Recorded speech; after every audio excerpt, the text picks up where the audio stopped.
ये आपके सवाल जो कल आने वाले हैं इसको भी समझा रहा हूँ मैं ताकि समझ में आ जाएं। 50 सवाल समझाऊंगा एक ही वीडियो में। पहला सवाल है, तारक केंद्रक का क्या कार्य है? तारक केंद्रक क्या होता है? तारक केंद्रक का क्या कार्य है? तारक केंद्रक बेटा, जब कोशिका जो हमारी जिसमें केंद्रक पाया जाता है और ये जब दो हिस्सों में टूट रही होती है तो स्पिंडल आकृति होती है। स्पिंडल आकृति होती है तुरई की तरह। तुरई जो होती है जैसे कोना होता है, इस तरह आकृति का निर्माण करता है और ये दो हिस्सों में तोड़ने में सहायक होता है। ये हिस्सा अलग हो जाता है, ये हिस्सा अलग हो जाता है। तारक केंद्र का कार्य आपके एनसीईआरटी में नहीं दिया है, लेकिन वैसे जनरल नॉलेज में पता होना चाहिए। कोशिका अंग में ही होता है तर्क निर्माण। झिल्ली से गिरा हुआ कोशिका द्रव्य में पाया जाने वाला अंगक जिसमें पाचक रसायन या एंजाइम पाए जाते हैं लाइसोसोम है और इसे आत्मघाती थैली करते हैं, क्योंकि अगर इसका पाचक रस, ये थैली खुद फट जाए तो इसका पाचक रस उस कोशिकाओं को और आसपास की कोशिकाओं को भी नष्ट कर सकता है। पाचक रस या एंजाइम होते हैं इस झिल्लियों में जो कोशिका के अंदर अंग खराब हो जाते हैं। कोशिका के अंदर कई होते हैं, माइटोकॉन्ड्रिया, राइबोसोम, पादप झिल्ली, हरित लवक, सब पढ़ाए थे मैंने केंद्र के अंदर झिल्ली। और इसमें एक ईआर होता है, एंडिकुलस रेटिकुलम याद होगा, अंतःपृदवी जालिका, गोल्जी बॉडी, इन सब के कार्यक्रम बताए थे। और इसमें लाइसोसोम में बताया था। लाइसोसोम को घिरा हुआ कोशिका द्रव्य में पाया जाने वाला, कोशिका द्रव्य में पाया जाने वाला अंग है। इसमें पचाने वाला रसायन होते हैं जो कोशिका का जो भी बेकार वेस्टेज होता है उसको इसमें जाके गल जाना पड़ता है। और कभी कभी जब ये फट जाती है तो पूरी कोशिका ही ख़राब हो जाती है। तीसरा सवाल, पादप कोशिका के चारों तरफ पाई जाने वाली झिल्ली को क्या कहते हैं? इसका नाम है प्लाज्मा झिल्ली और चयनात्मक झिल्ली भी कहते हैं। चयन करते हैं। अर्धपारगम्य झिल्ली का आता है अर्धपारगम्य। पादप जंतु कोशिका प्रमुख अंतर क्या है? पोषण संबंधी है। पादप और जंतु कोशिका में पोषण अलग तरह से होता है। गति संबंधी गति है, लेकिन प्रमुख अंतर पूछ रहा है। मेन अंतर पोषण है। वो भोजन बनाता है, वो भोजन, पादप भोजन बनाते हैं, जंतु कोशिका भोजन पे डिपेंड है। गति संबंधी, वृद्धि संबंधी, शोषण संबंधी इतना अंतर नहीं है जितना कि सबसे बड़ा अंतर है भोजन को बनाना। चलिए अगला सवाल है, निम्न में किस कोशिका में आकृति निश्चित नहीं होती है? बेटा, अमीबा की आकृति निश्चित नहीं होती है। किस कोशिका में आकृति निश्चित नहीं होती है? तंत्रिका कोशिका की आकृति निश्चित होती है। श्वेत रक्त कोशिका की लगभग सेम होती है। गलत मिसप्रिंट है। अमीबा की आकृति निश्चित नहीं होती है। अमीबा टेढ़ी मेढ़ी आकृति हो। तंत्रिका कोशिका की आकृति मिसप्रिंट है। इसका जवाब डी नहीं है, इसका जवाब ए है। इसका जवाब ए है, सभी नहीं है। श्वेत रक्त कणिका जो WBC होती हैं उनकी आकृति भी लगभग निश्चित होती है, थोड़ी बहुत चेंज होगा, लेकिन अमीबा की तो अनिश्चित होती है और तंत्रिका कोशिका की निश्चित होती है। तो सवाल इन्होंने मिसप्रिंट लिया है, सवाल गलत करा है। इसका जवाब ए हो सकता है। सबसे लंबी कोशिका कौन सी है? तंत्रिका कोशिका। बेटा, तंत्रिका कोशिका कई मीटर तक लंबी होती है। जो न्यूरॉन्स होते हैं, जिन्हें न्यूरॉन्स कहता है, मैसेज दिमाग को भेजने वाली, जो दिमाग को मैसेज जाते हैं वो तंत्रिका न्यूरॉन्स के द्वारा ही जाते हैं।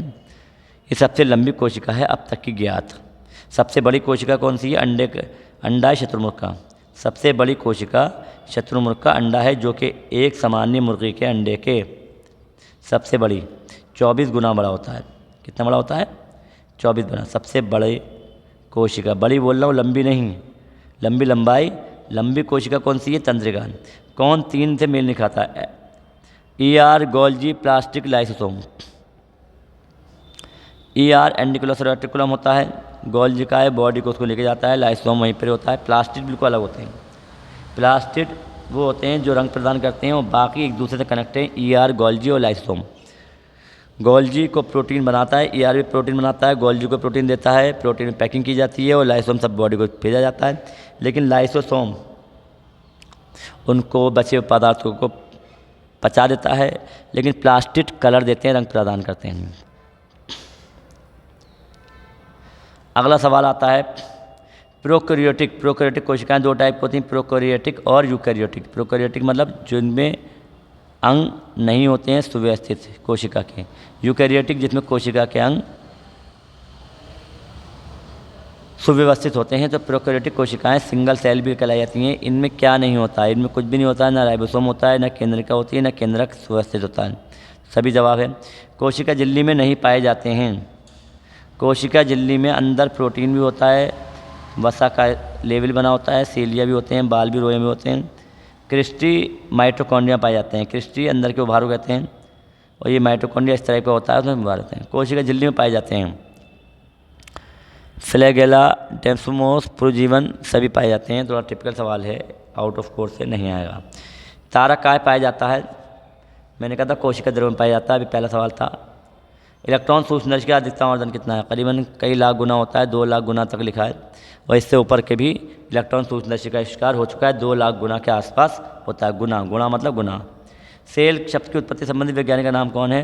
सेल रॉबर्ट हुक ने नाम दिया था। रॉबर्ट हुक ने कोशिका की खोज की थी, कॉर्क को अपने बनाए हुए सूक्ष्मदर्शी के द्वारा देखा था।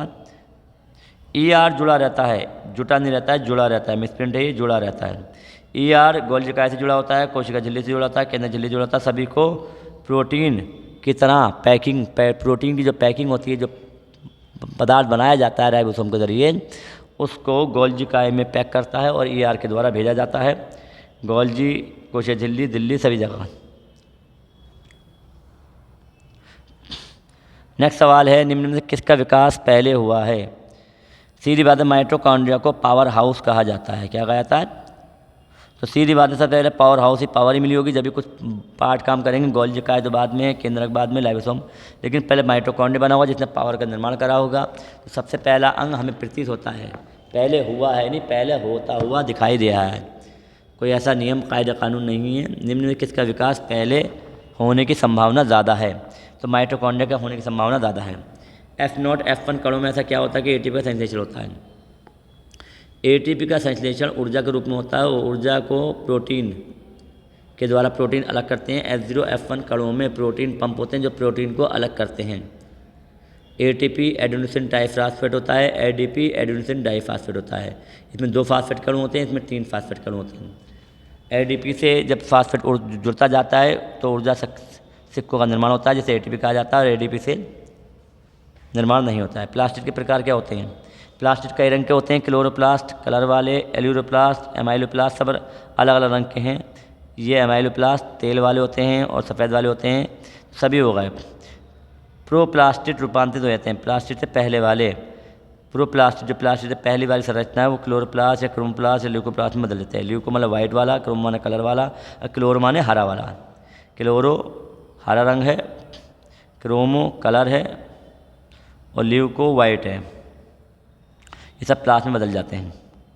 केंद्रक नियंत्रित करता है, केंद्रक किसको कंट्रोल करता है? केंद्र सभी को कंट्रोल करता है। कोशिका के भन कार्य करता है, केंद्रिका संश्लेषण को करता है। केंद्रिका से कुछ निकालना हो, आनुवंशिकता कोड भी इसमें होते हैं, राइबोसोम, DNA सब पाए जाते हैं। स्तनपायी के लाल रक्त कोशिकाओं में किन अवस्था में केंद्रक नहीं होता है? जब वो मैच्योर्ड हो जाती हैं। लाल रक्त कोशिकाओं में केंद्रक नहीं होता है, आपको पता है। WRBC में केंद्रक नहीं होता है, WBC में केंद्रक होता है। केंद्रक विहीन होती हैं, ये बगैर केंद्रक की होती हैं। और जब होती हैं, जब ये कोशिकाएं बड़ी हो जाती हैं। किस अवस्था में? स्तनपायी। परिपक्व जब मैच्योर्ड हो जाता है तो केंद्रक गायब हो जाता है। कोशिकाओं की सूक्ष्म संरचना किस यंत्र के द्वारा देखी जाती है? Electron microscope. कोशिकाओं की सूक्ष्म संरचना, कोशिकाओं के अंदर पदार्थ होते हैं, कणों के रूप में होते हैं, बहुत छोटे छोटे।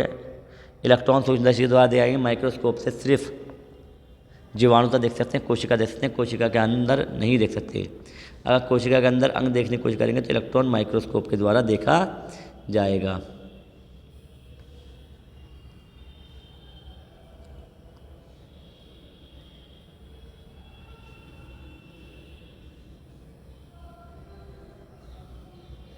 चलिए 29वां सवाल चल रहा है। निम्नलिखित कोशिकाओं में किस में आत्मघाती तेल कहते हैं? लाइसोम बता चुका हूँ मैं, ठीक है। पौधों में गैसों का आदान प्रदान किसके द्वारा होता है? विसरण द्वारा होता है। गैसों का आदान प्रदान पौधों में किसके द्वारा होता है? गैसों के द्वारा। विसरण बताया, विसरण माने होता है गैस से ज़्यादा जहाँ ज़्यादा होती है ज़्यादा से कम की ओर चलती हैं और बैलेंस हो जाती हैं। ये प्रक्रिया कहलाती है विसरण, जिसे इंग्लिश में कहते हैं डिफ्यूजन। डिफ्यूजन द्वारा होता है। जब किसी जीवित कोशिका का अति परासरी विलयन, अति मतलब होता है ज़्यादा, परासरण दाब, अति माने हाइपर या ज़्यादा, हाइपर ऑस्मोटिक प्रेशर। परासरण दाब ज़्यादा होगा तो क्या होगा? कोशिका को सिकोड़ देगा वो। जब कोशिका पर दबाव ज़्यादा डलेगा तो कोशिका क्या होगी? सिकुड़ जाएगी। सिकुड़ने को संकुचित कहते हैं। संकुचित या कॉन्ट्रैक्टेड, संकुचित मतलब सिकुड़ना, ठीक है। तो क्योंकि जब ज़्यादा पड़ेगा, हाइपर होगा, अति होगा, अति माने ज़्यादा, पौधे के मूल द्वारा जल का अवशोषण किस क्रिया द्वारा होता है? पौधे के मूल, मूल मतलब जड़ द्वारा जल का जो सोखते हैं, परासरण द्वारा होता है, विसरण द्वारा तो होता नहीं, गैसों आधार होता है, एंडोसोसिस होता है, संकुचन होता है, परासरण होता है। परासरण को एंडोसाइटोसिस कहा जाता है। कौन सा गुण प्लाज्मा झिल्ली में पाया जाता है? इनके अंदर चयनित या अर्ध पारगम्यता होते हैं, चयन करके आधी पार कर सकते हैं, कौन आएगा कौन जाएगा ये चयन करते हैं। कोशिका झिल्ली, बेटा भित्ति नहीं, भित्ति मोटी होती है, झिल्ली होगी, ठीक है, भित्ति नहीं झिल्ली होगी। अर्ध पारगम्य झिल्ली जिसको कहते हैं आधा पार होने वाली झिल्ली, अर्ध पारगम्य झिल्ली चयनित होती है। माइटोकॉन्ड्रिया की आंतरिक झिल्ली मुड़कर कैसे रचना बनाती है? माइटोकॉन्ड्रिया आंतरिक झिल्ली मुड़कर क्रिस्टी बनाती है। क्या बनाती है? मैंने बताया था अभी पहले हमने कि माइटोकॉन्ड्रिया के अंदर की संरचना ऐसी होती है लहरदार, तो ये मुड़ जाती है, इसको क्रिस्टी कहा जाता है। कौन आत्महत्या के तैयारी कहलाती है? लाइसोसोम है, कई बार सवाल आ चुका ही है। 36 सवाल देखें, इनमें से किसमें डीएनए पाया जाता है? डीएनए बेटा केंद्रक में पाया जाता है, गुणसूत्र में, माइटोकॉन्ड्रिया में अपना डीएनए होता है, क्लोरोप्लास्ट में थोड़ा डीएनए पाया जाता है, राइबोसोम पाया जाता है, क्या होता है? तो इनमें सभी में होता है। मोस्ट इंपॉर्टेंट सवाल है, पता होना चाहिए, बच्चों को कंफ्यूज होता है। किसमें गुणसूत्रों का निर्माण होता है? डीएनए और प्रोटीन से गुणसूत्रों का निर्माण होता है। डीएनए और प्रोटीन, डीएनए मिलना चाहिए और प्रोटीन मिलना चाहिए। प्रोटीन बनाता है कोशिका में ER गोल्जिकाएँ मिलकर प्रोटीन का सिंथेसिस संश्लेषण करते हैं, राइबोसोम भी होते हैं, ये सब छांटते हैं और छांट के उसको संश्लेषित करके जगह जगह ज़रूरत की जगह पे भेज देते हैं।